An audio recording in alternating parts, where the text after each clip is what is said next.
Então eu quero convidar você para abrir a sua Bíblia em Mateus capítulo 2, verso 11, apenas um verso da palavra de Deus.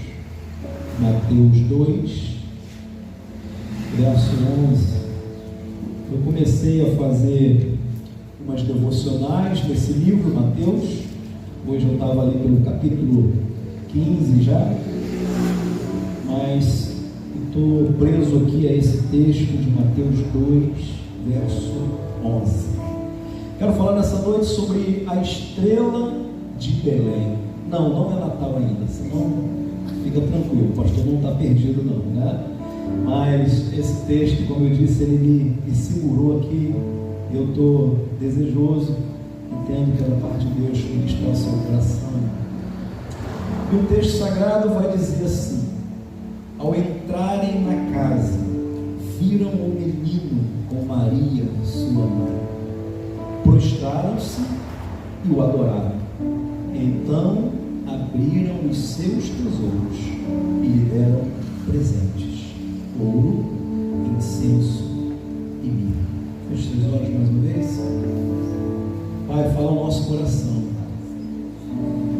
Está diante de nós a tua palavra. Está diante do Senhor, o seu povo. E diante do Senhor, Pai, esse teu servo que carece da tua graça, da tua misericórdia. Fala aos nossos corações, Pai, nessa noite. Nós não queremos sair daqui sem ouvir a tua voz, Pai.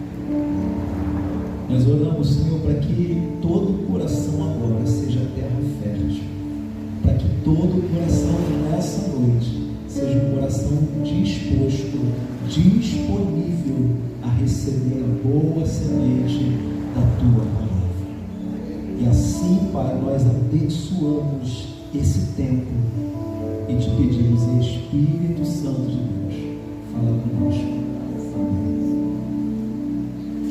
Queridos, esse texto, como já dei uma fala, né, muito utilizado no Natal, muito utilizado em peças teatrais dessa época, ele me prendeu a atenção por esses dias. É um texto muito lindo, muito maravilhoso, e ele relata a chegada dos reis magos à presença do menino Jesus recém-nascido. E o texto bíblico está dizendo que ao avistarem o menino, então ali eles se prostram. Isso é um sinal de adoração, né? Se prostram, na sequência adoram. Então abriram os seus tesouros e deram-lhe presentes, deram suas ofertas. Mas é interessante pensar que para esse momento chegar, precisou haver momentos antes. Estamos focando aqui agora, nesse exato momento, dos reis. Eles recebem por divina anunciação um aviso de que haveria de nascer um novo rei. Acredito eu, você conhece a história. Então eles, sabendo que vai nascer um novo rei, eles querem conhecer, eles querem adorar, e eles então vão até a presença de Herodes e diz: olha, nós soubemos. Olha onde eles foram, gente, que abuso. Na casa do rei, para avisar que vai nascer outro rei. Ou seja, tu vai perder o trono já, hein? Está chegando outro rei. Eles foram lá e disseram: nós estamos sabendo que vai nascer um novo rei, e nós viemos saber onde esse menino vai nascer, porque nós queremos conhecer ele. E diz a Bíblia que ele fica irado com aquela informação, mas ele suprime essa ira e diz para eles: olha, vamos fazer o seguinte, continuem a procurar aonde o menino vai nascer, e quando vocês o encontrarem, voltem até mim, para que possamos juntos ir adorá-lo, e nós então vamos adorá-lo. E aí você conhece a história que uma ordem foi dada para que se matasse todos os recém-nascidos meninos, com a intenção de que o novo rei fosse morto logo ao nascer. A Bíblia fala que então Maria e José saem daquela região e eles vão para um lugar para fazer um alistamento em Jerusalém. E lá, nessa situação de fazer um alistamento, que era a prática do povo, para saber onde estava o povo daquela nação, onde vocês estão espalhados, vamos fazer uma contagem.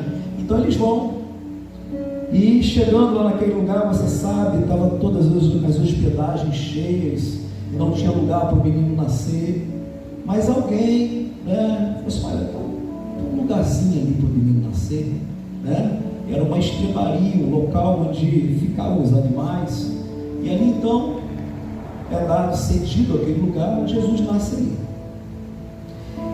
Mas quando esses reis saíram, voltando para os reis agora, quando eles saíram na presença do rei, eles primeiro estavam seguindo uma estrela, eles viram uma estrela. Presta atenção nisso, porque a estrela é o sinal de Deus para encontrar o Filho de Deus. A estrela é o sinal de Deus para encontrar o Filho de Deus. Eles estão seguindo uma estrela. Quando eles saem da casa do rei, do palácio, a estrela aparece de novo, e eles começam a seguir novamente a estrela, seguir a estrela, seguir a estrela, até o momento que a estrela parou. Pensa, a estrela parou, parou, então é ali o local, e eles então vão até ao local embaixo daquela estrela, vejo eu dessa forma, e eles então encontram onde o menino havia nascido. Aí esse texto que nós chegamos aqui: entraram na casa, viram o menino com Maria sua mãe, prostraram-se, o adoraram, então abriram os seus tesouros e lhe deram presentes, ouro, incenso e mirra. Só para título de informação, muitos dizem: quantos reis visitaram Jesus? Pergunta bíblica de gincana em retiro. Aí todo mundo: 3. Mentira, a Bíblia não fala quantos, fala que reis visitaram Jesus. 3 deram presente, a gente não sabe quantos. Ok? Vamos seguir. Irmãos, eu quero nesse primeiro momento focar na questão da busca, na questão do desprendimento em ir até onde Jesus está, na questão de investir tempo em ir até onde Jesus está. Você hoje saiu da sua casa na intenção de investir o seu tempo, de investir parte do seu domingo para encontrar a presença de Jesus, a questão da busca. É muito importante a gente ressaltar isso, e eu falo isso porque em diversos momentos da Sagrada Escritura ela vai falar sobre busca a Jesus. Eu separei alguns apenas, porque eu quero focar exatamente nessa questão da busca inicialmente. Marcos, por exemplo, capítulo 1, verso 36 a 38, diz assim: Simão e seus amigos saíram para procurá-lo. Jesus tinha sumido. Então, quando o acharam, informaram: todos estão te procurando. Jesus os instruiu: vamos seguir para outros lugares, para as aldeias vizinhas, a fim de que eu pregue ali também, pois foi para isso que eu vim. Salmo 14, verso 2: o Senhor olhou desde os céus para os filhos dos homens, para você, para ver se havia algum, pelo menos um, que tivesse entendimento e buscasse a Deus. Irmãos, que interessante, o céu está preocupado em quem está buscando a Deus. O próprio Deus está interessado em saber quem é que está investindo tempo na busca da sua presença. Por diversos momentos na Bíblia nós vamos encontrar isso. Você talvez vai se lembrar do momento que a família de Jesus, quando o menino ainda tinha uma idade de junior, viaja para a questão do censo, também já é um junior, e eles estão agora de retorno para casa. Diz a Bíblia que quando Maria olha no meio dos familiares, no meio da multidão, olha para todo lado, olha para dentro da igreja, olha para dentro das carruagens, cadê Jesus? O menino sumiu. E a Bíblia diz que Maria e sua mãe voltam imediatamente para buscar Jesus. Sabe, irmãos, que eu vejo nesse texto, e uma das coisas que eu quero falar e preciso falar nessa noite para você: nós corremos um sério risco de banalizar aquilo que é divino. A gente corre um sério risco de se acostumar com a presença de Deus. Só que você precisa entender que presença de Deus não é algo para se acostumar. Presença de Deus é algo sobrenatural. e só se acha a Deus quem busca Ele de uma forma intensa, quem investe nisso. Então nós não podemos pensar que, tá bom, Deus está aí, quando eu precisar eu busco, quando eu tiver uma dificuldade eu adoro, quando eu passar por uma situação difícil eu procuro Ele, ou quando eu receber uma dádiva eu vou lá e agradeço. Sabe, querido, Deus não está disponível nesse sentido como muitos de nós fazemos. Nós nos acostumamos com a presença, nós nos acostumamos com aquilo que é sobrenatural, e esse é um grande perigo para aqueles que caminham seguindo a Cristo, o perigo de tornar a presença de Deus banal. Sabe o que eu estou querendo dizer para você nessa noite? Você pode estar acostumado com a ideia de que Ele está aqui, mas você deixou de se acostumar, ou deixou de acreditar, melhor dizendo, com a ideia de que Ele não só está aqui, mas pode se manifestar hoje nas suas necessidades. Então a gente deu para Ele um lugar só que Ele está, mas sabe, o lugar de Deus é um lugar de manifestação, é um lugar de presença. A Bíblia vai falar por diversas vezes, através de diversos textos e acontecimentos, que nenhum lugar por onde Deus passou ficou sendo lugar comum. Nenhum lugar. E aqui nesse primeiro momento, a gente percebe os reis buscando a presença do menino Jesus. Qual seria a razão para o fato de que muitos pararam de buscar a Deus? Eu separei pelo menos duas. Você concorda comigo que tem muita gente que parou de buscar a Deus? Ah, pastor, mas eu vou sempre na igreja. Ah, pastor, mas eu estou sempre no culto. E a gente vai falando essas coisas e vai atribuindo busca a Deus a essa prática religiosa. Você concorda ou não concorda comigo que muitas pessoas pararam de buscar? Ou se não pararam, diminuíram significativamente a sua busca, ou simplesmente tornaram ela tão banal que a nossa vida espiritual se resume em orações de gratidão porque o dia amanheceu, porque temos o almoço, a janta e porque vamos dormir. E aí a busca de Deus se resume a isso. Deixa eu te dizer, tem muito mais de Deus para mim e para você. Tem muito mais de Deus para mim e para você do que pura e simplesmente um momento de louvor, um momento de palavra. Mas tem resposta de Deus nesse lugar, tem resposta de Deus no seu quarto, tem resposta de Deus na sua busca, tem provisão de Deus quando a igreja busca. Tem muito mais de Deus. Eu gosto da ideia da tenda do encontro. Por isso o nome do nosso ministério de adolescente é Tenda. Tenda do encontro. O que é que tinha na tenda, pastor? Nada. Nada.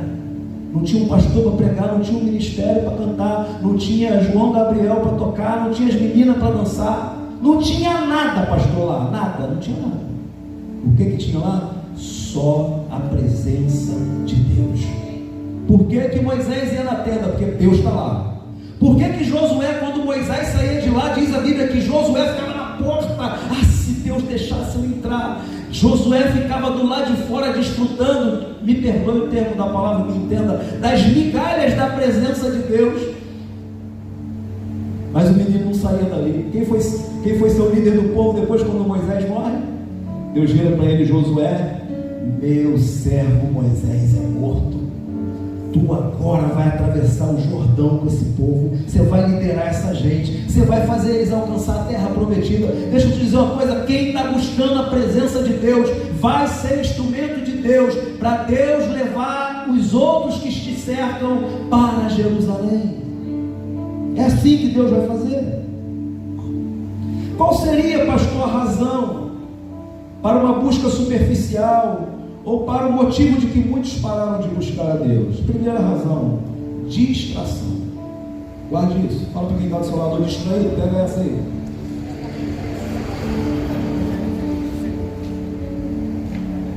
Se você se distrair, já é. Pastor, qual é a base bíblica para isso? 2 Timóteo 2, versos 3 a 6. como um fiel soldado de Cristo Jesus, tome parte do meu sofrimento, pois o soldado, quando está servindo na guerra, ele quer agradar o seu comandante, e por isso ele não se envolve em negócios dessa vida civil. Olha outro exemplo: o atleta que toma parte numa corrida, ele não recebe o prêmio se não obedecer às regras da competição. E o lavrador que trabalha no pesado deve ser o primeiro a receber a sua parte na colheita. Olha que fundamento bíblico para mim e para você. Qual é a motivação para quem perdeu a busca? Distração. Você já viu um soldado na guerra olhando o celular? Você não vê. Você não vai ver isso, porque o soldado tem que estar alerta, tem que estar pronto, tem que estar disponível. O tiro pode vir de qualquer lugar, o inimigo pode sair de qualquer lugar. Eu não estou distraído, eu estou vigilante. Enquanto eu estou olhando para cá, tem outro soldado olhando para cá, e tem outro vigiando aqui, e tem outro cercando do lado. E a minha estratégia é que aqueles que andam comigo, presta atenção, não estão distraídos. Não basta apenas você ficar atento. Se você está andando com alguém que não pode proteger a sua retaguarda, essa pessoa está distraída, e você pode se perder junto com ela já já. Primeira motivação para falta de busca, para uma busca superficial, a distração. Qual é a segunda, pastor? A incapacidade de ver a estrela. Guarde isso. A segunda motivação para aqueles que estão perdendo a busca, ou deixando de buscar, ou tendo uma busca superficial a Deus, é a incapacidade de ver a estrela. Noutras palavras, a incapacidade de ver os sinais. Irmãos, os reis estão seguindo quem? Uma estrela. Quando eles saem da casa do rei, o que aparece no céu? A estrela. De vez em quando eu falo assim, em conversas assim mais informais, sigam os sinais. No meio dos crentes está vendo muito uma fala também que é assim: haverá sinais. Sigam os sinais. Sabe, eu acho que nós deixamos muito de lado os sinais. Pastor, o que são os sinais? Pode ser uma palavra como essa, pode ser um momento de louvor e adoração, pode ser um conselho de um amigo, pode ser a manifestação de Deus na fala de alguém que você nem espera, e por isso que você não espera, você também não está vendo como sinal. Irmãos, aqueles homens estavam procurando o menino, o rei Jesus. Onde vai nascer essa criança? Deus fala: vocês estão procurando? Eu vou ajudar vocês, vou botar uma estrela no céu. Segue a estrela que vocês vão encontrar o menino. Deixa eu te dizer, você está seguindo a quem? Você está seguindo ao quê? E o que você tem encontrado? Se você não tem encontrado Jesus, você não está seguindo a estrela. A estrela de Belém está aí brilhando. Isto é, os sinais de Deus estão aí disponíveis. Pastor, quem é que vê sinal de Deus? Quem está ligado com Deus. Fora isso, você não vê. Fora isso, você não vê sinal de Deus. Então, a segunda razão é a incapacidade de ver os sinais, a estrela. Rapidamente, para a gente ganhar tempo, exemplos de sinais guiadores nas Sagradas Escrituras. Você conhece todos eles, vou só lembrar você. A nuvem e o fogo. Já se falou sobre isso, pregando aqui. A nuvem e o fogo que guiavam o povo de Israel. Nuvem durante o dia. Duas funções: proteção do sol escaldante e caminho para o povo. De noite, nuvem não serve para mais nada.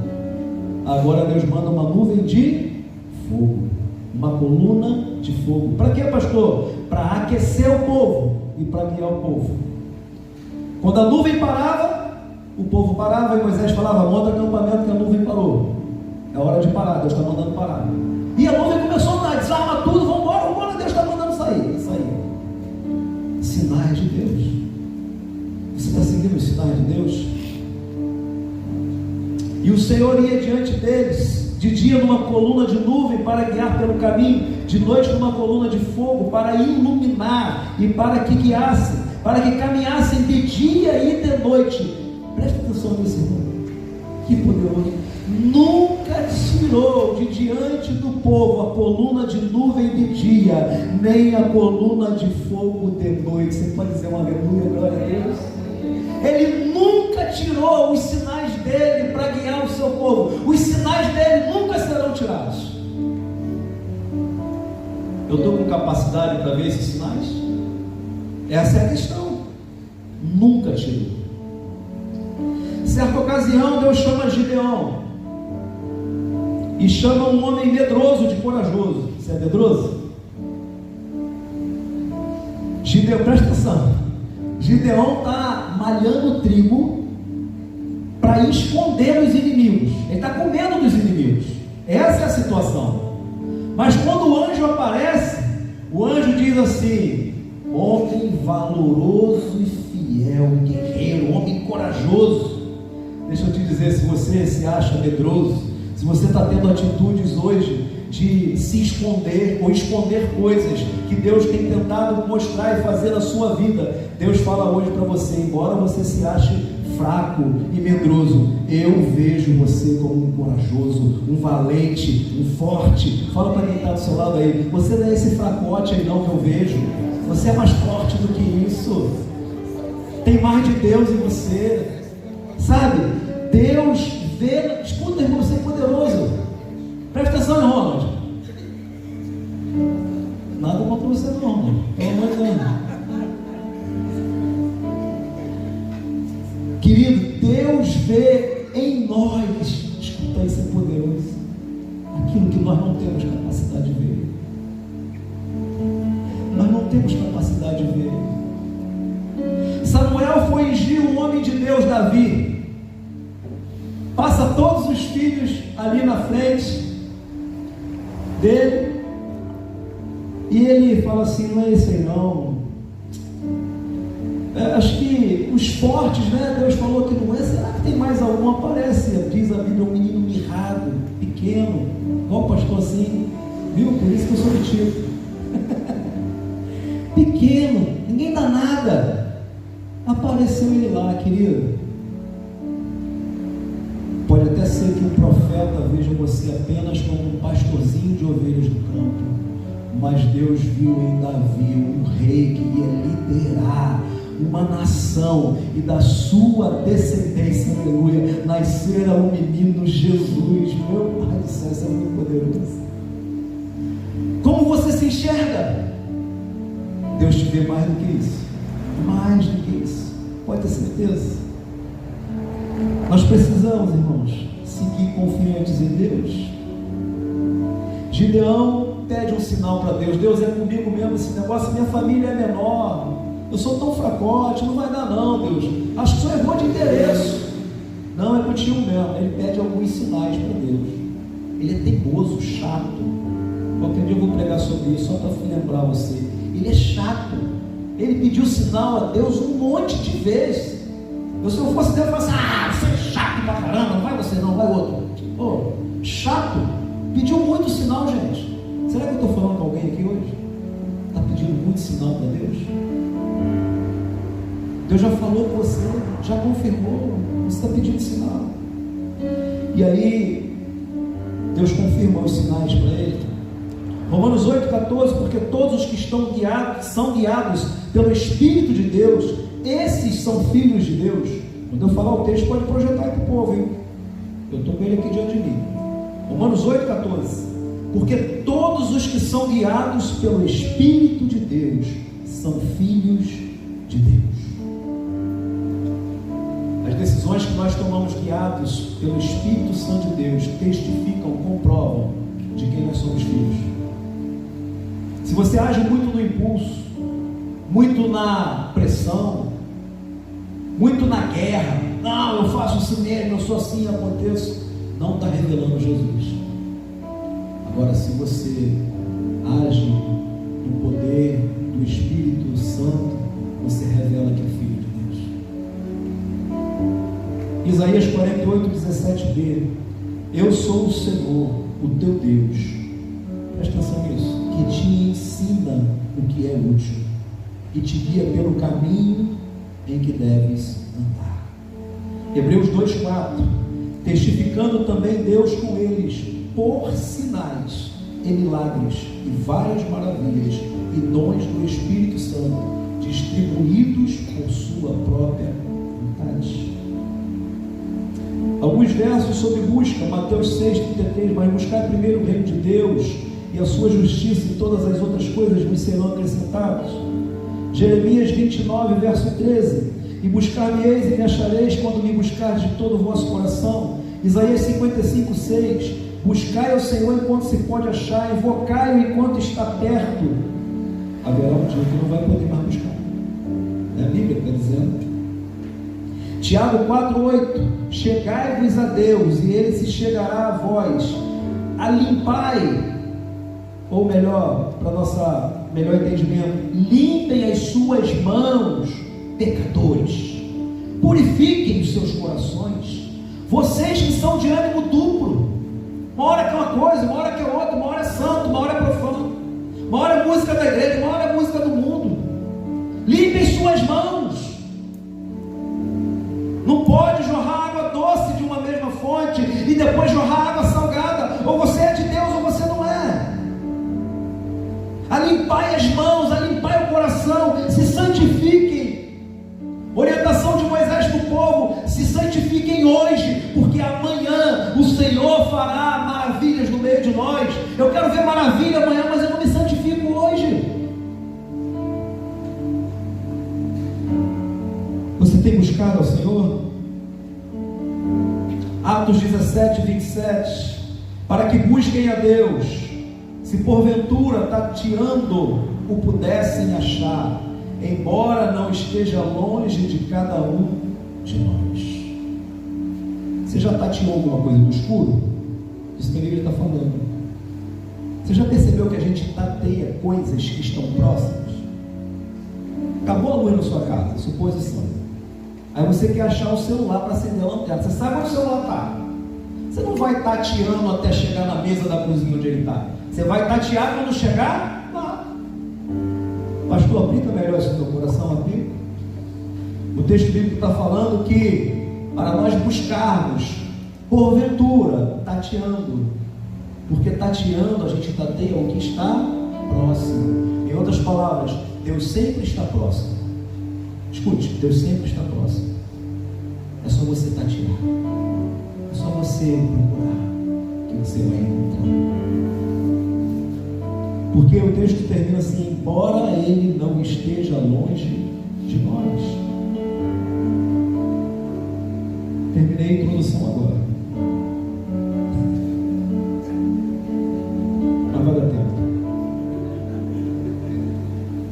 Vamos lá. São 3 pontos só. A estrela de Belém nos mostra, em primeiro lugar, a disposição dos pés e dos joelhos se traduzem pela disposição do coração. Primeira coisa que a estrela de Belém vai mostrar para mim e para você: a disposição dos pés dos reis em andar. Depois que acham a disposição dos joelhos em se ajoelhar, se traduzem numa disposição de quê? Do coração. Por que eu investi tempo caminhando? Porque tem uma disposição no coração. Por que eu agora vou investir em adoração, em culto, em prostração? Porque tem uma disposição no coração em reconhecer quem Ele é.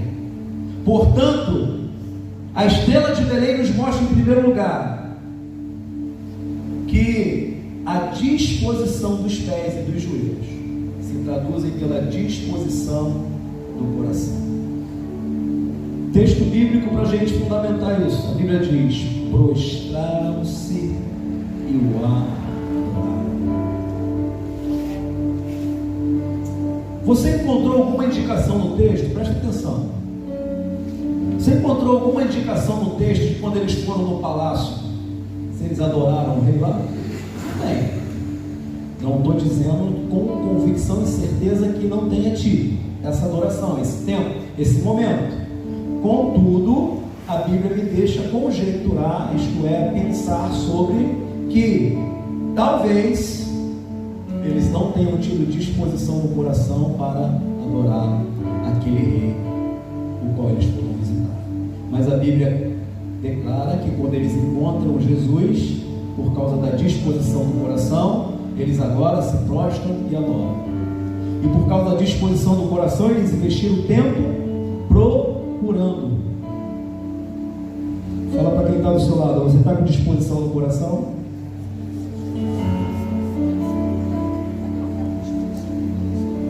Porque se você não está buscando, pode ser que você tenha perdido a disposição do coração. E aí você não consegue caminhar na busca. E pode até ser que você chegue no lugar onde Ele está, no culto, mas não tem disposição no coração para o adorar.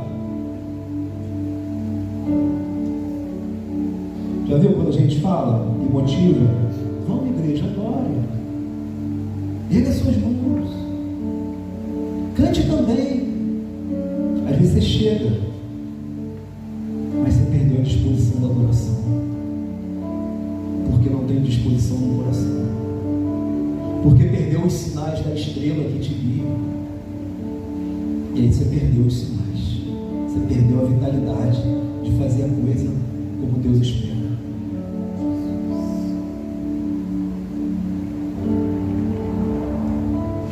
Escute isso. Espero que você entenda a palavra objeto agora. Não existe culto sem o objeto a ser cultuado. Quem é o objeto do nosso culto, pastor? Jesus. Por isso que eu falei, você precisa entender a palavra objeto agora, tá? O objeto do nosso culto, o nosso louvor e a nossa adoração precisa ser canalizado para alguém. Esse alguém é Jesus. Então, seja extravagante. Eu já disse isso aqui uma vez, vou repetir. A adoração, ela pode ficar intrínseca, quietinha dentro de mim, mas louvor, ela se manifesta no meu corpo. Louvor se manifesta quando eu levanto a mão. Isso é louvor. Eu posso cultuar, mas quando eu louvo, a minha mão ergue, a minha boca canta. Quando eu louvo é diferente. Quando eu louvo, todos podem ver, porque primeiro tem adoração, depois tem louvor, depois tem louvor, depois tem louvor. Isso é louvor.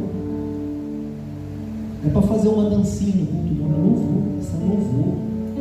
A Bíblia fala que Miriam dançou na presença de Deus.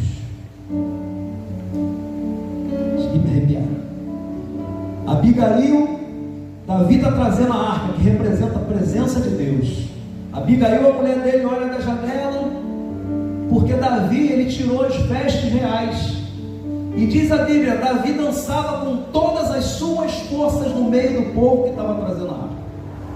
Quando ele sobe no quarto, Abigail, que é mostradinho, você dançando igual um louco no meio do teu povo, vai botar a sua roupa real e para com isso. Sabe o que ele fez? Ignorou a mulher, voltou para o meio da festa e continuou dançando, porque ele não estava dançando para homem, ele estava dançando para Deus. Isso é louvor. O coração está cheio de adoração. O que vai expressar seu corpo? Louvor. Eu vou louvar, eu vou engrandecer, eu vou exaltar. A estrela de Belém nos mostra que a disposição dos pés e dos joelhos se traduz pela disposição do coração. Onde está o seu tesouro, aí estará o seu coração. Segunda verdade, chegamos ao meio.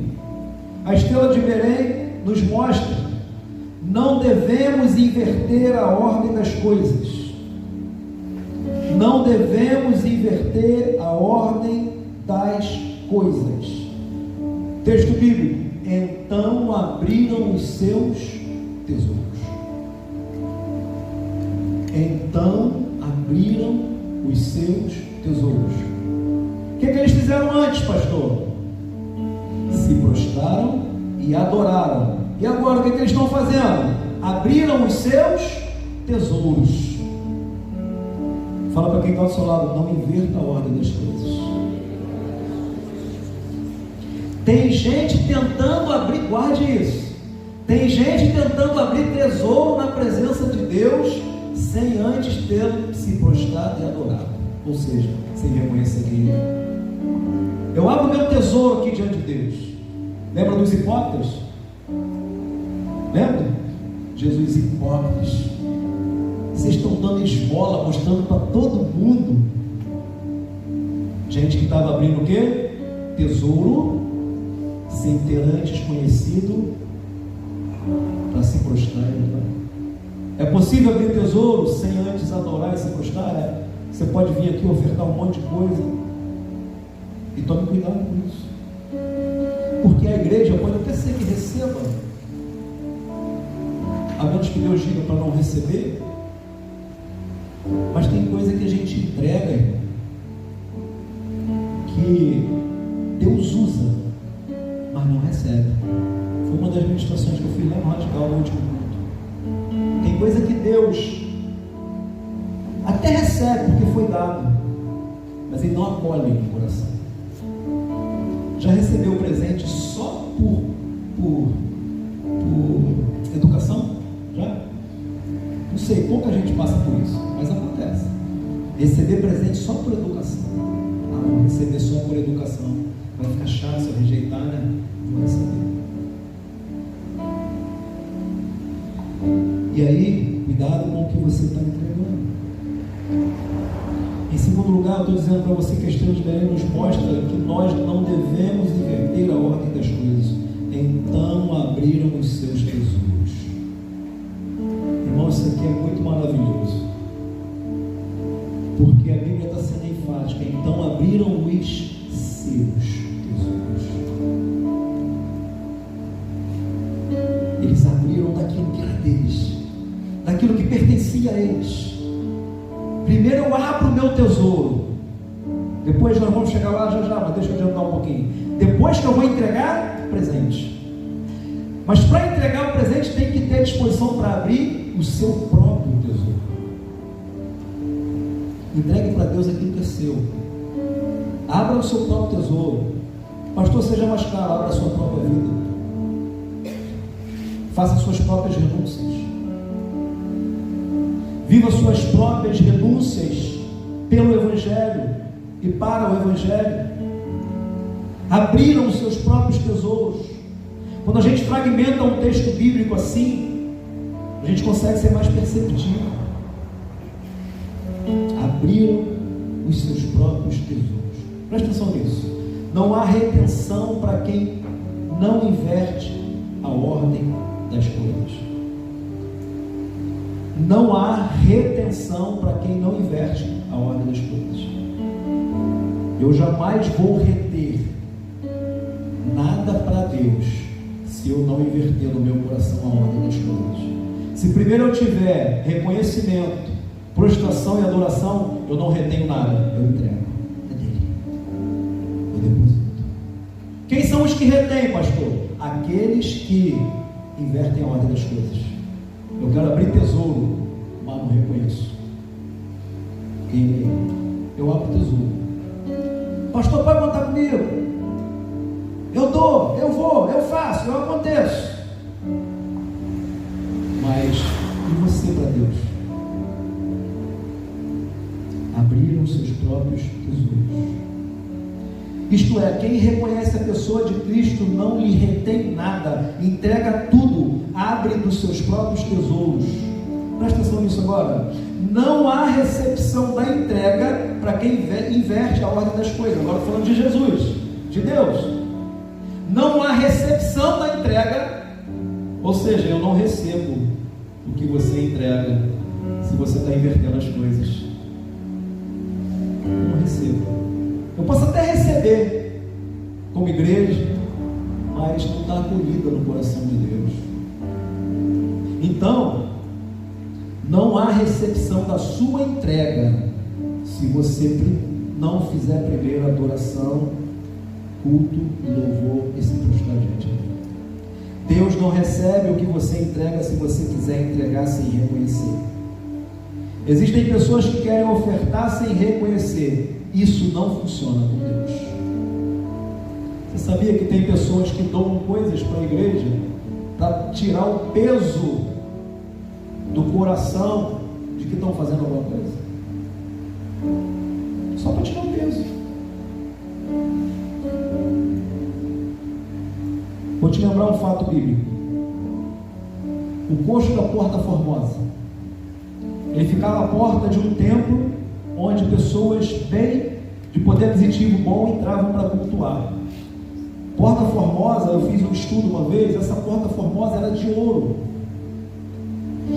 E ali, aquele homem era colocado. Era prática da época que tivesse um mendigo em cada lugar onde os ricos frequentavam, para que eles pudessem ofertar coisas e tirar o peso do coração de que estavam fazendo uma boa dádiva. Pensa? Eu faço só para tirar esse peso, só para dizer que eu estou fazendo. Tem gente que faz isso, dá as coisas para tirar o peso. Por isso que a Bíblia vai dizer assim: ninguém dê por necessidade, ninguém dê por motivo algum que não seja adoração, entrega, confiança. Ninguém dê por necessidade alguma que tenha no seu próprio coração. Não há recepção. Quando entregamos sem reconhecimento, não somos íntegros. A palavra íntegro significa inteiro.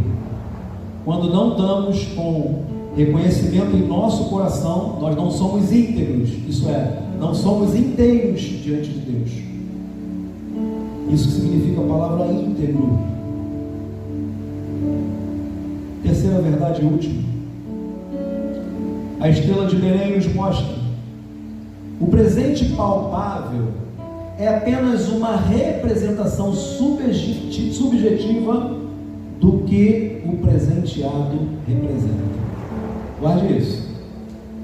O presente palpável é apenas uma representação subjetiva, aquilo que não é palpável, do que o presenteado representa. O valor em si não estava no presente, na intenção sim, no reconhecimento de quem eu estou presenteando sim. Já viu quando alguém fala assim: poxa, você me perdoe, eu trouxe apenas uma lembrancinha, mas é com tanta alegria que eu faço isso. Aí você ganha lá um pá de meia, um pão de prato, né? Aí você fala assim: puxa vida, o que essa pessoa me trouxe? Aí você está desvalorizando a ação do presenteador por causa do presente. Ele pelo menos quis te dar alguma coisa. Eu não posso deixar passar em branco, tem que dar alguma coisa. Essa pessoa tão importante para mim, eu tenho que levar algo.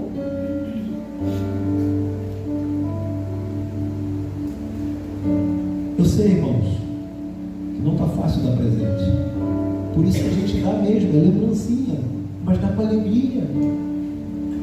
A gente está feliz porque a gente está reconhecendo a pessoa. É isso que eu estou dizendo aqui. O presente palpável, ele é apenas uma representação, é apenas um símbolo, é apenas uma lembrancinha para quem eu considero tanto, para quem eu amo tanto, para quem eu admiro tanto, para quem eu quero entregar tanto a minha vida. É tão pouco, sei que é pouco para o rei, mas não tenho nada além, apenas um aleluia. Aí você não entrega nem um aleluia no culto, irmão. Pelo amor de Deus. Misericórdia. Me deram presentes, ouro, incenso e mirra. Ninguém entrega presentes ou dádivas sem reconhecer a beleza do tesouro que encontrou. Por que eles estão entregando ouro, incenso e mirra? Porque eu reconheço a beleza daquilo que eu encontrei. Tem uma canção tocando muito agora que fala sobre a beleza de Deus. A beleza de Deus, a beleza de Deus é Cristo. A beleza de Deus é Cristo. Quando eu encontro a beleza de Deus, quando eu acho Ele, quando eu vejo Ele, eu entrego tudo, eu dou qualquer coisa, eu me entrego por inteiro, porque Ele se doou por inteiro. É só uma lembrancinha, é só uma entrega, é só um aleluia, é só um canto, mas é tudo que eu tenho. Eu faço o que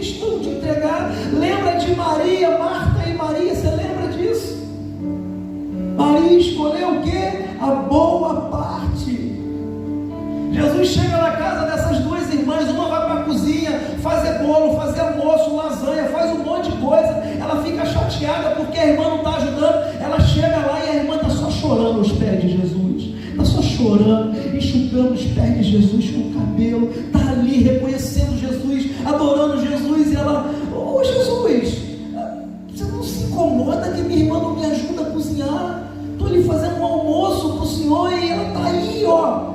E Jesus fala assim: Marta, Marta, ela escolheu a boa parte, e a boa parte nunca será tirada. Aleluia. Sabe, irmão, a gente tem que parar de fazer coisas para Deus sem fazer com Deus.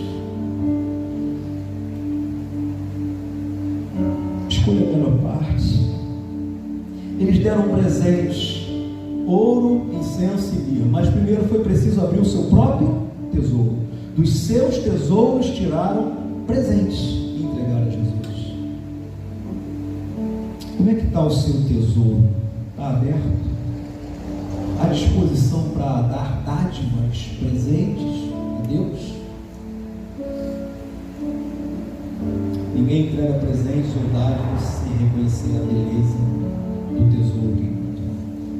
Presta atenção nesses textos que caminham no pensamento. Mateus 13, 44 e 46, na Nova Versão Internacional, diz assim: o reino dos céus é como um tesouro escondido em um campo. Lá no seu terreno, tesouro escondido num campo. Um homem passou por lá e encontrou esse tesouro.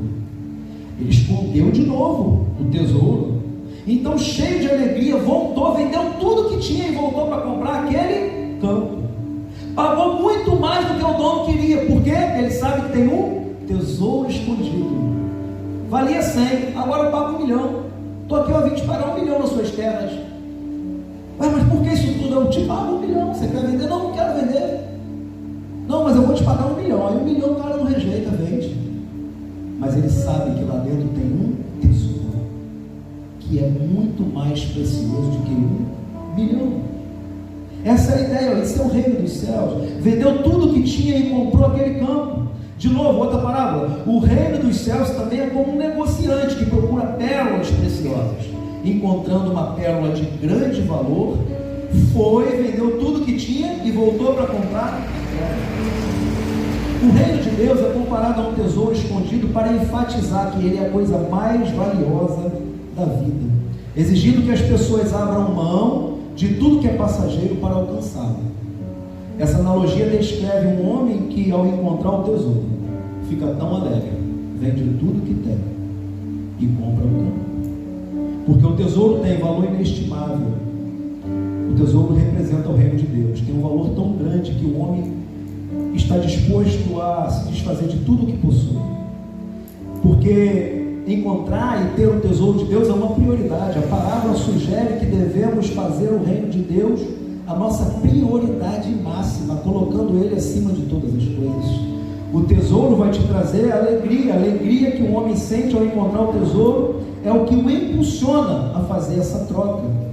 Compromisso total. A ação de vender tudo e comprar o campo representa um compromisso total com o reino, mostrando que o achado é tão transformador que nada mais tem a sua importância. O reino dos céus é um tesouro. Samuel 24, 24. E o rei disse, o rei Araúna de novo, olha.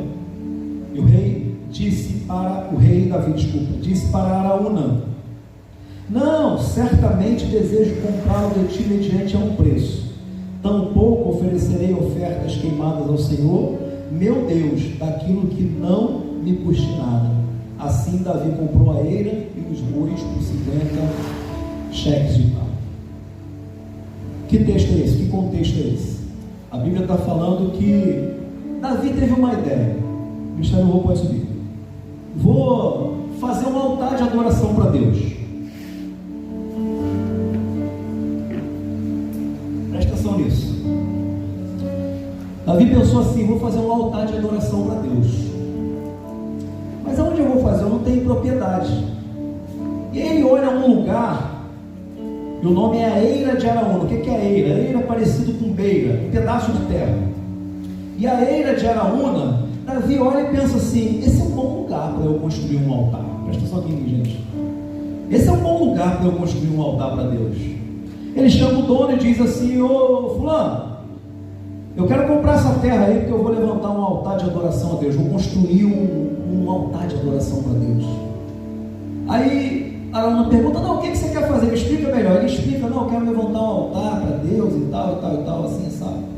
E aí Araúna diz assim, faz o seguinte, rei, pega essa terra de graça, eu te dou a terra e os bois que estão nela para você queimar na adoração do culto.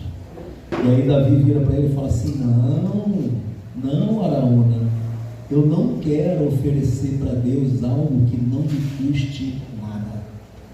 Em outras palavras, ele está dizendo assim, eu só vou entregar para Deus aquilo que me custe alguma coisa. Sabe, queridos, às vezes na nossa vida, nós estamos seguindo a vida e nós não queremos perder nada por causa de Cristo. Sabe, o Evangelho é renúncia. O Evangelho é perda. Vou ser mais radical, o Evangelho é morte. Aquele que quiser seguir, negue-se a si mesmo, tome cada dia a sua cruz e siga. Você tem que abandonar, deixar coisas para trás aí. Você está disposto a fazer isso? Isso é o Evangelho. Mas pode ser que alguns de nós ainda estejamos caminhando sem ter aberto mão de coisas que precisavam ficar para trás. Algo que te custava. Esse dia eu lembrava de uma menina que eu e Jaqueline acompanhamos, Carinho também. Uma menina de 13 anos. Acho, eu estou falando da altura daqui não, acho que ela aqui. Acho que ela era desse tamanho assim, ó. 13 anos. Stephanie. Ele ficava endemoniado. Teve um dia que eu e Jaque segurando ela na sala da nossa casa. Quem já foi na minha casa viu o sofá que a gente tem, um sofá pesado. Ela no chão se batendo, eu e Jaque segurando ela. Ela empurrou um pé assim, ó. O sofá foi e colou na parede assim na casa. Sabe? Como se tivesse um troço bem. E aí nós começamos um trabalho de libertação com essa menina. E aí o pastor uma vez me chamou, eu era seminarista na época. E o pastor me chamou uma vez e falou assim, até quando vocês vão lá na casa dela? Eu falei, pastor, até quando a gente conseguir expulsar esse demônio que está na vida dela. Aí ele falou assim, ela está disposta a abrir mão das coisas? Eu falei, não sei, pastor, a gente pode saber. Aí eu e Jaque, conversamos com ela e perguntamos se ela estava disposta a abrir mão das coisas. Escute isso, você que gosta de música secular. Escute isso. O diabo falou na boca dela. O diabo falou na boca dela com a gente que os CDs de rock que ela tinha era tudo dele. Pensa.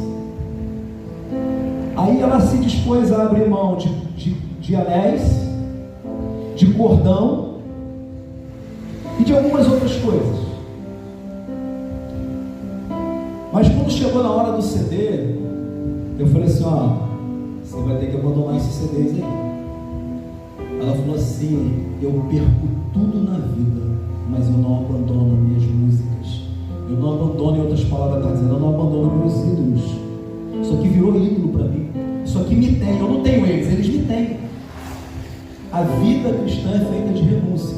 Eu já que voltamos com o pastor, ele falou, pastor, ela não está disposta. Ele falou assim, então deixa ela os demônios dela, para de ir na casa dela.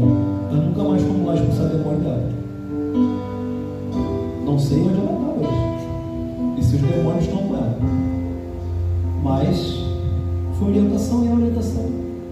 Deixa eu dizer uma coisa a você. Quando a pessoa não quer, não adianta a igreja querer. Quando a pessoa não quer e não está disposta a abrir mão, não adianta o pastor querer, a igreja querer, o trabalho de libertação, não adianta.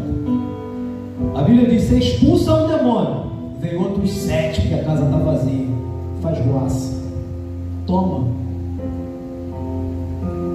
Sabe, irmãos, nós precisamos estar dispostos a abandonar coisas, a deixar coisas pelo reino. Jovem, adolescente, senhor, senhora, marido, esposa, tem coisa que precisa ficar para trás. tem coisa que precisa ficar para trás. De repente é o jeito que você trata o esposo, o jeito que você trata a esposa. De repente é o lugar que você tomou em casa. Pastor, o homem falando, lá em casa quem manda é ela. Está errado. Tem coisa que precisa ficar para trás. Existem papéis na família que Deus designou para a família. E eles precisam ser bem cumpridos para que a família seja abençoada. E não há opressão nisso. Então, tem coisas que precisam ficar para trás. Jovem, adolescente, tem coisa que precisa ficar para trás. O que você anda assistindo no seu celular? Que tipo de coisa você anda acessando? Que tipo de palavra está na sua boca quando você está no meio dos seus amigos? Lá na faculdade, na escola, no dia a dia? Que tipo de coisa? Eu quero nesse momento convidar você a ficar de pé. Vamos louvar o Senhor. Sabe, queridos, eu fui perguntar ao Google. Quando você tiver dúvida sobre Bíblia, pergunta ao Google. Eu pergunto de vez em quando. Eu perguntei ao Google: havia presentes mais valiosos na época de Jesus do que ouro, incenso e mirra? Resposta para minha pouca surpresa: sim, havia presentes mais preciosos. Olha que curioso, irmãos. Porque a gente vê ouro, incenso e mirra, nossa, que presentes maravilhosos, mas existiam presentes melhores. Só que ouro, incenso e mirra representava algumas coisas. O ouro representava a realeza de Jesus. Aqueles magos estavam dizendo: nós nem reconhecemos Herodes, mas ao Senhor nós reconhecemos, tu és rei sobre a nossa vida. E eles se prostram e adoram a Jesus. A mirra, ou melhor, o incenso significava a sua divindade, porque então eles reconhecem a divindade, eles se prostram e adoram. Ninguém adora a quem não reconhece como divindade. E o terceiro presente, mirra, que simboliza sacrifício, humanidade e morte, pela qual o nosso Senhor passou por mim, por você e por eles. Havia naqueles presentes um simbolismo extraordinário. Outros itens de valor da época, eu termino com isso. Púrpura tíria é o nome. Um corante extremamente caro, escute isso, mais caro que ouro, usado para atingir as vestes da realeza e de altos funcionários romanos. Especiarias raras também eram um presente caríssimo. Além do incenso e da mirra, outras especiarias, você não vai acreditar, como a canela e a pimenta, tinham valores muito mais elevados. Pensa! Animais exóticos, embora pouco provável de ser um presente da época, mas eram por serem muito raros. Cavalos de raça pura podiam atingir preços muito elevados e até mesmo maiores do que os presentes que Jesus recebeu. E por fim, terras e propriedades. Mas os presentes que Jesus recebeu era o reconhecimento da sua realeza, da sua divindade e do seu sacrifício de cruz para mim e para você. Eu quero que você feche seus olhos nessa noite, nós estamos ensinando. Aí no seu lugar, feche seus olhos. Eu quero perguntar nessa noite: tem alguém que quer a partir de hoje seguir a estrela? Isto é, pastor, cansei de seguir tanta coisa, agora eu vou seguir a estrela. Eu vou seguir os sinais, porque os sinais estão me levando a Jesus. Se você quiser sair do seu lugar, vem aqui à frente, nós vamos orar por você. Alguém nessa noite: pastor, eu quero entregar minha vida a Jesus. Pastor, eu quero reconhecer Jesus como o único e suficiente Salvador da minha vida. Todos estão de olhos fechados e orando. Se há alguém que quer fazer essa decisão nessa noite, sai do seu lugar e vem aqui. Eu não vou insistir com isso, mas eu preciso dar essa oportunidade. Se não há ninguém, não tem problema. Que Deus conceda mais oportunidades, caso seja esse o seu desejo. Agora, você que é membro dessa igreja, já batizado, quem sabe você está terceirizando a sua fé. Quem sabe você está dizendo assim: ah, pastor, fala com Deus para mim. Ministério de louvor, traz Deus, traz a presença de Deus para mim. Eu estou com preguiça de buscar. E você, quem sabe, está precisando voltar ao lugar de encontro com Deus. Se tiver alguém assim que reconhece isso, eu quero convidar você: sai do seu lugar e vem aqui na frente, nós vamos orar com você. Pastor, minha busca está tão fraca. Isso, não precisa ter vergonha. Reconhecimento é algo extraordinário. Pode vir. Isso. Tem mais gente que precisa vir. Eu sei que tem. Pode vir. Pastor, eu preciso, pastor. Isso. Tem mais gente? Oportunidade que não pode perder, irmão. Aquele povo disse: Moisés, vai no meu lugar. Não vai, não manda ninguém vir no teu lugar, não. Vem você. Você está precisando? Pastor, que tempo que eu não leio Bíblia, que tempo que eu não oro, pastor. Eu nem sei onde é esse lugar de encontro com Deus, pastor. Quero descobrir. Vem aqui. Tem mais alguém que precisa? Isso. Pastor, eu sinto saudade. Um dia, pastor, um dia. Eu lembro, pastor, de um dia que eu estava lá, que eu fui lá, que eu vi a presença dele, que eu vi o mover dele, que eu vi a manifestação dele. Mas, pastor, você está tão distante de mim hoje, eu nem sei mais como é que faz. Tem mais alguém que precisa vir? Se não tem, nós vamos orar. Nós vamos orar, Senhor. Feche seus olhos no seu lugar. Senhor, nós colocamos essas vidas diante do Senhor. Senhor, nós colocamos a vida, Senhor, de cada irmão, de cada irmã, Senhor. Quem somos nós sem o Senhor, Pai? Como Pedro disse naquela ocasião: para onde iremos nós, se só Tu tens as palavras de vida eterna, Senhor? Senhor, todas as opções que tem à nossa frente são ínfimas, Senhor, diante de Ti, Pai. Elas sequer existem diante, Senhor, de Ti, Pai. Pai, em nome de Jesus, nos ajuda, Senhor, a encontrar o lugar da Tua presença, Pai. Senhor, nos ajude a caminhar contigo, Pai. Senhor, tem misericórdia de nós, Deus. Perdoa-nos, Senhor, por viver indiferente, Senhor, por cantar de qualquer jeito. Perdoa, Senhor, ó Deus, por tantas vezes, ó Pai, deixarmos de lado a Tua presença, Senhor. Pai, tem misericórdia de nós, Senhor. Tem misericórdia de nós, Senhor. Nós reconhecemos que a porta aberta é o Senhor, mas a fechada também é o Senhor. Nós reconhecemos, ó Pai, que a tempestade é o Senhor, que a calmaria é o Senhor, que a bênção é o Senhor. Nós reconhecemos, ó Pai, que a bênção do Senhor está sobre nós para vencermos as dificuldades da vida. Pai, nós oramos pelas famílias dessa igreja, nós oramos pela família desses irmãos que estão aqui na frente, que corajosamente vieram à frente, que corajosamente vieram, ó Deus, reconhecer a Sua realeza, vieram, ó Deus, abrir os seus próprios tesouros, vieram entregar, Senhor, os seus próprios presentes, suas próprias vidas diante do altar, Senhor. Nós Te louvamos, Jesus, nós Te celebramos. Nessa noite nós reconhecemos que Tu és o único digno de todo louvor e de toda adoração. Nós levantamos um trono de adoração ao Senhor, não apenas hoje, mas em todos os dias da nossa vida. Nós não queremos entregar ao Senhor aquilo que não nos custe nada. Por isso, Senhor, nos ajude a renunciar vícios, nos ajude a renunciar prostituição, nos ajude a renunciar palavrões, nos ajude a renunciar, ó Pai, coisas que têm desagradado o Senhor na nossa vida, Pai. Nós nos colocamos diante do Senhor, ó Pai, nessa hora, e reconhecemos que Tu és o Deus Todo-Poderoso, o soberano guarda de Israel, Pai. E nós nos colocamos diante do Senhor, Pai. Oramos por todos os irmãos presentes. Que a graça do Senhor esteja sobre nós, Pai. Que o amor de Deus, o Pai, a graça salvadora de Jesus Cristo, Filho, e as benditas comunhões do Espírito Santo de Deus repouse sobre a sua igreja. E aquele que crê, diga amém. Amém, querido? Você pode aplaudir Jesus. Você espera que a sua Deus abençoe. Que Deus nos ajude.